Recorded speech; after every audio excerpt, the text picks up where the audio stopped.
Hello students of standard 6th, welcome to this video. Today I am going to explain you SS unit 2. Open page number 8. ये जो आपको photograph दी है ये केव of Bhimbetka उसकी photograph यहाँ पे दी गई है। Discovery of fire and wheel and there uses. हमें ये जो केव है कर्नौल इन साउथ के अंदर, यहाँ पे हमें ऐसे अवशेष मिले हैं जिससे हमें ये पता चलता है कि उस समय जो प्रिमिटिव मैन थे वो आग के बारे में, फायर के बारे में उनको नॉलेज थी। और जो हिस्टोरियंस हैं वो ऐसा बताते हैं कि 11,000 साल पहले ही ह्यूमंस ने फायर का यूज़ करना स्टार्ट कर दिया था और फायर की वजह से उनके जीवन में एक बहुत बड़ी क्रांति आई, क्योंकि फायर की हेल्प से उन्होंने मीट को पकाते थे और खाते थे। और जो फायर था उसकी हेल्प से उन्हें लाइट मिलती थी फायर से, और वाइल्ड एनिमल से वो फायर की हेल्प से अपना प्रोटेक्शन करते थे ना। इसके अलावा व्हील ने भी, जो प्रिमिटिव मैन थे या जो आज भी हम हैं, जो प्रिमिटिव मैन थे उनके जीवन में एक बहुत बड़ी क्रांति आई। उन्होंने व्हील बनाना किससे सीखा? जो ट्री की ट्रंक होती है ना उससे, और थिक वुड से उन्होंने व्हील बनाना सीखा।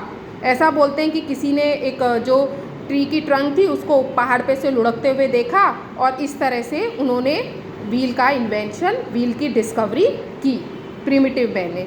चेंजिंग एनवायरनमेंट, धीरे धीरे क्या हो रहा था, अराउंड कम से कम ये 12,000 साल पहले की बात है कि जो एटमॉस्फेयर था वर्ल्ड का वो इंक्रीज़ हो रहा था, और इसकी वजह से टेम्परेचर बढ़ने की वजह से जो वेजिटेशन और ग्रास फील्ड, जहाँ पर ज़्यादा घास उगती थी, ग्रास फील्ड ज़्यादा started growing in many areas of the world. संसार के बहुत सारे पार्ट में, भाग में ग्रास फील्ड ज़्यादा मात्रा में उगनी स्टार्ट हो गई, और उसका रिज़ल्ट क्या हुआ, ऐसे एनिमल्स जो कि घास खाते हैं उनकी संख्या बढ़ गई, जैसे डियर, शीप, गॉट, और बढ़ गई। तो इसके साथ क्या हुआ, इसके जो एनिमल्स, घास खाने वाले एनिमल्स बढ़ गए थे, उसका बेनिफिट्स प्रिमिटिव मैन को मिला। और उन्होंने जो एनिमल्स थे उनके बिहेवियर को स्टडी करना स्टार्ट किया, और इस तरह से उनका मेंटल डेवलपमेंट हुआ।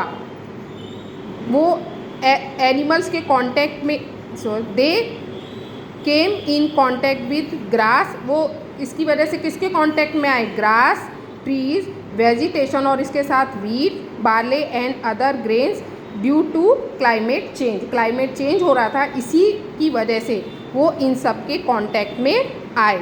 और जो स्टोन्स की हेल्प से जो वुमेन, मैन और चिल्ड्रन थे, उन्होंने क्या स्टार्ट किया, ग्रेन्स कलेक्ट करने उन्होंने स्टार्ट कर दिए। और इसी की वजह से यहाँ पर इंडिया के अंदर एग्रीकल्चर स्टार्ट हुआ। उन्होंने people started using stone to grains. People ने ग्रेन्स उगाने के लिए किसका यूज़ स्टार्ट कर दिया, स्टोन्स का। दे स्टार्टेड ग्रोइंग ग्रेन्स, वो उन्होंने ग्रेन्स उगाने कहाँ पर चालू कर दिए, नदी के किनारे पर, क्योंकि हम किसी भी ग्रेन्स को या खेती करते हैं तो उसके लिए हमें पानी की ज़रूरत होती है। तो इसीलिए जो प्रिमिटिव मैन थे उसने भी उस एग्रीकल्चर स्टार्ट किया, और वो ग्रेन्स कहाँ पर उगाना स्टार्ट किया, उन्होंने नदी के किनारे। और फिर उन्होंने अपने घर भी मिट्टी से कच्चे घर बनाने शुरू कर दिए, और इस तरह से जो उनकी नॉमेड लाइफ थी, मतलब इधर से उधर घूमते रहते थे खाने की खोज में, वो बंद हो गई।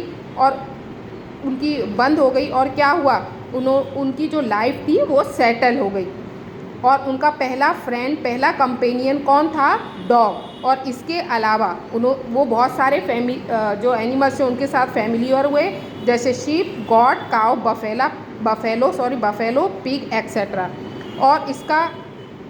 और उन्होंने एनिमल्स के साथ एडजस्ट होना भी स्टार्ट किया, एनिमल्स के साथ एडजस्ट होना सीखा। और ये जो एनिमल्स थे, ये एनिमल्स उनको वाइल्ड एनिमल्स से बचाते थे, जिनको वो घर में पालते थे ना, तो ये एनिमल्स उनको वाइल्ड एनिमल से बचाते थे। अगर कोई जंगली जानवर उन पर हमला करता था तो वो उनके एनिमल्स को ही ले जाता था, डायरेक्ट ह्यूमंस पर, प्रिमिटिव मैन पर अटैक नहीं करता था। और इसी तरह वो एनिमल्स हस्बेंड्री बनानी उन्होंने स्टार्ट की और इसकी खोज अभी भी चालू है। हम इस अभी तक भी नहीं पता चला है कि एनिमल्स ने जो प्रिमिटिव मैन थे उन्होंने इन एनिमल से दूध निकालना, मिल्क निकालना कब स्टार्ट किया। तो आपको होमवर्क में रीड करना है पेज नंबर 8।